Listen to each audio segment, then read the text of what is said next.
Good morning, Missouri. The state legislative session blew up yesterday. The state Senate closed up shop a couple days early, so any bills passed by the state House that are still awaiting Senate approval are dead as a doornail. But even though the Senate is done, the legislative session continues with just the state House. They can only pass or decline the few bills that the Senate has already approved to this point, like, for example, a bill to raise fees to register vehicles. Who doesn't want that?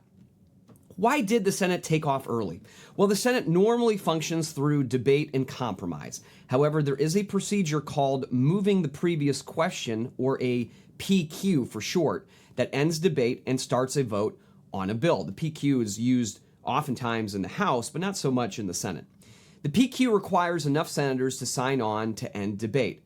Because it doesn't get used often in the Senate, when it is used, it shuts down the rest of business pretty quickly. It's considered an extreme measure for that very reason. Yesterday, the PQ was used twice in the Senate, both to overturn laws recently passed by voters through the initiative petition process. Abortion was one of them. Voters just passed Amendment 3 to the state constitution to protect the right to reproductive freedom. Missourians will now have to go back to the ballot to decide whether to severely limit those rights. The proposed ballot language, which on a legal sense is questionable at best, will likely end up in court. The second issue was paid earned sick leave, which was also passed by voters by a solid margin and went into effect this month. This one, however, does not go back to a vote because it was passed as a proposition rather than as an amendment to the state constitution. So it looks like earned sick leave that an estimated 700,000 more Missourians just started to get will be gone by the end of August.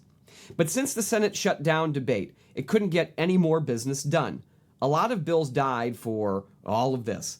Those bills include increasing the statute of limitations for childhood sexual abuse claims, providing child care tax credits, passing the second version of the Second Amendment Preservation Act, legalizing gambling machines, permitting pregnant women to get divorced, and funding a new stadium for the Royals and Chiefs.